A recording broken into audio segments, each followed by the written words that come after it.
Topic है। जिस तरीके से इंडिया अलायंस के लोगों ने महामहिम उपराष्ट्रपति जगदीप धनखड़ जी की मिमिक्री करके और कांग्रेस के बड़े नेता राहुल गांधी जी ने उसकी वीडियो बना करके देश के संवैधानिक पद को ठेस पहुंचाने का काम किया है, वो बहुत ही निंदनीय है। न केवल देश के उपराष्ट्रपति जैसे पद को अपमानित करने का काम किया, बल्कि बहुत बड़े समाज के 9 करोड़ लोगों की भावनाओं को ठेस पहुंचाने का काम भी किया और देश के किसानों को भी बहुत बड़ी पीड़ा देने का काम किया है। और या तो वो उसकी माफी मांगे। जननायक जनता पार्टी इसकी घोर निंदा करती है और चेतावनी देती है कि अगर वो माफी नहीं मांगेंगे तो आगामी चुनाव में कांग्रेस को और इंडिया अलायंस के लोगों को उससे भी गंभीर परिणाम भुगतने पड़ेंगे।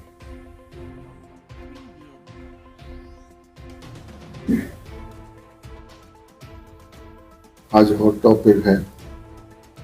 जिस तरीके से इंडिया अलायंस के लोगों ने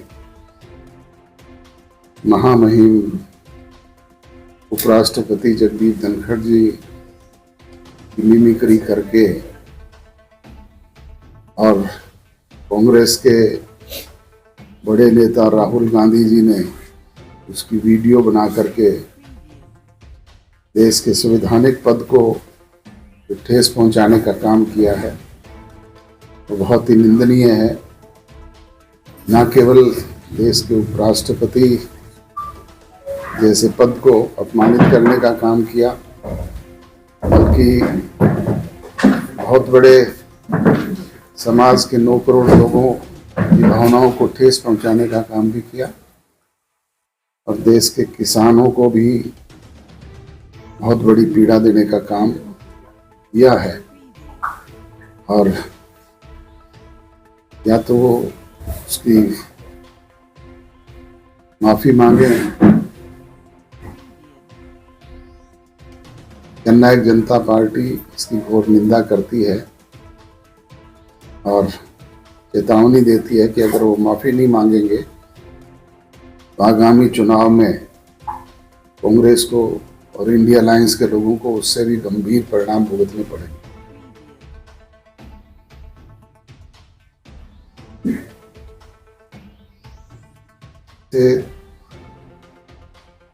महत्वपूर्ण पदों पर बैठे हुए लोग इस तरह की घटनाओं को घटित करने का काम करते हैं और फिर उसकी खिल्लियां उड़ाते हैं, बहुत ही निंदनीय है।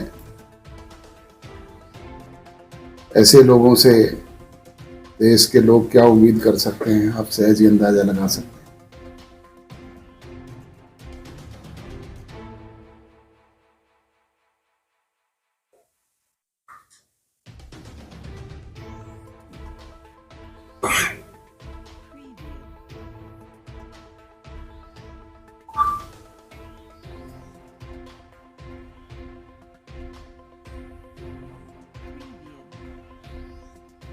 हमारी हरियाणा प्रदेश के असेंबली का सेशन भी होकर के हटा है अभी, उसमें भी विधानसभा के अंदर विपक्ष का रवैया कुछ और था और मीडिया के अंदर कुछ और है। गीता भुक्कल जी और दुष्यंत के इश्यू को लेकर के पहले जो मांग की गई कि सिटिंग जज से जांच करवाई जाए, जब सरकार ने उसकी सहमति दे दी तो अपोजिशन लीडर ने वहां पे रिक्वेस्ट करके और ये कहा कि नहीं, विधानसभा की कमेटी ही इसकी जांच करे। अब जब विधानसभा की कमेटी बना दी गई तो उसकी बाहर आकर के मीडिया में दूसरी बात करते हैं कि उन्हीं की सहमति से बनी। बाकायदा स्पीकर के चैम्बर में बैठ करके 5 सदस्यीय लोगों ने निर्णय किया था और वो कमेटी गठित की गई। आज गीता भूकल उसके लिए कोई और बयान देती है और भूपेंद्र सिंह हुड्डा कुछ और बयान देते हैं। तो ये इनके दोगले चरित्र को दर्शाता है। पूछने के लिए क्वेश्चन नहीं थे, सरकार से जवाबदेही की बात करते हैं। सरकार ने तो हर बात का खुल करके जवाब दिया और उनको बताने का काम किया है। अब उनके पास कोई इशू ही ना हो तो क्या किया जाए। डॉक्टर साहब, क्या लगता है कि दुष्यंत चौटाला को एक टारगेट किया जा रहा है विपक्ष की तरफ से? जिस तरह से आपने कांग्रेस की बात करी और उसके बाद दुष्यंत चौटाला ने उसका जवाब भी दिया, और इसके अलावा अगर चौधरी वीरेंद्र सिंह की बात करें तो उनका निशाना भी रहता कि चुनाव दुष्यंत चौटाला वहाँ से ना लड़े, जबकि दुष्यंत चौटाला ने कहा कि उचाना से ही वो अपना विधानसभा चुनाव लड़ेंगे। क्या कुछ टारगेट किया जा रहा है जानबूझ के? टारगेट तो उसी को किया जाता है जिसके घर में कुछ 4 दाने हों, और उस बात का उसने एक एक का हाउस के अंदर भी हाउस के बाहर भी जवाब दिया है और इस बात को खोल करके बताया है। वीरेंद्र सिंह का कल बयान आया है कि अप्रैल तक गठबंधन हो जाएगा। वीरेंद्र सिंह को तो कहते हुए कई साल हो गए जी।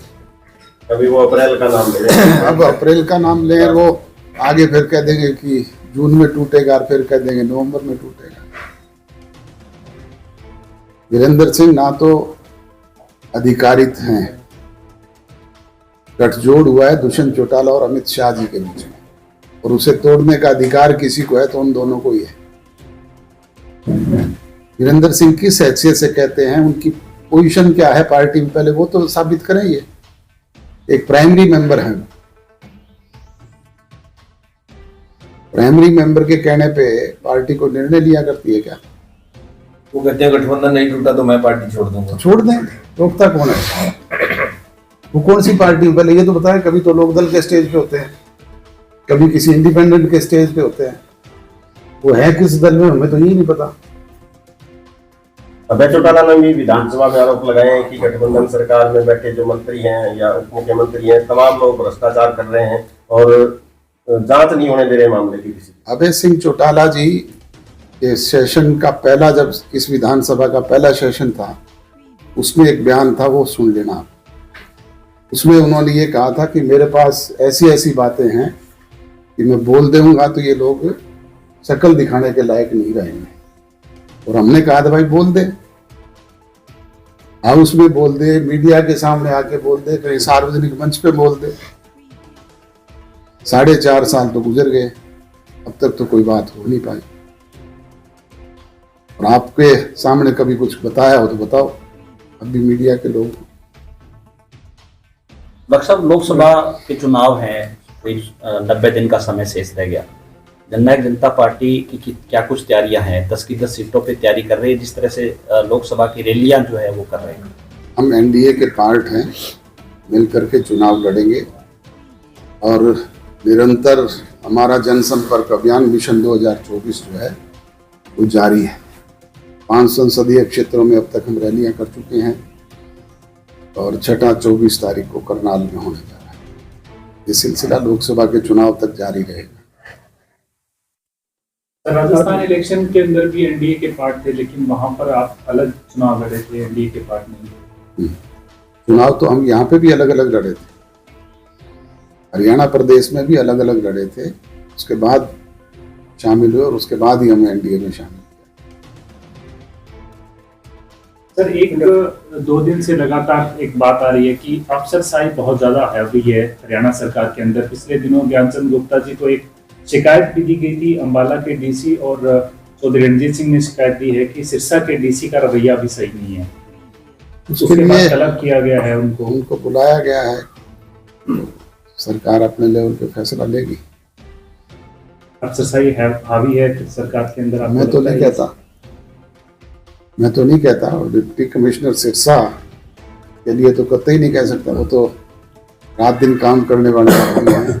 आधी रात भी फोन करो तो टेलीफोन पे रिप्लाई होता है, काम करके बताने का काम भी करते हैं। डॉक्टर साहब, कांग्रेस की तरफ से एक अभियान शुरू किया गया है क्राउड फंडिंग का, उनका कहना है कि बॉन्ड के जरिए 95% पैसा जो है बीजेपी को जाता है और उन्होंने एक अभियान शुरू किया है लोगों से मदद की अपील की है।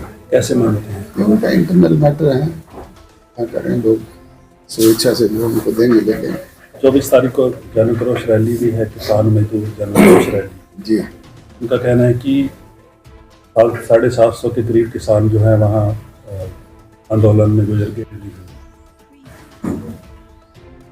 वायदे नहीं किए गए पूरे, तो उन किसान संगठनों ने जिन्होंने ये बैठ करके तय किया था वो करें इस बात को। कांग्रेस तो उस वक्त ना मध्यस्थ थी और ना ये बीच में थे कहीं।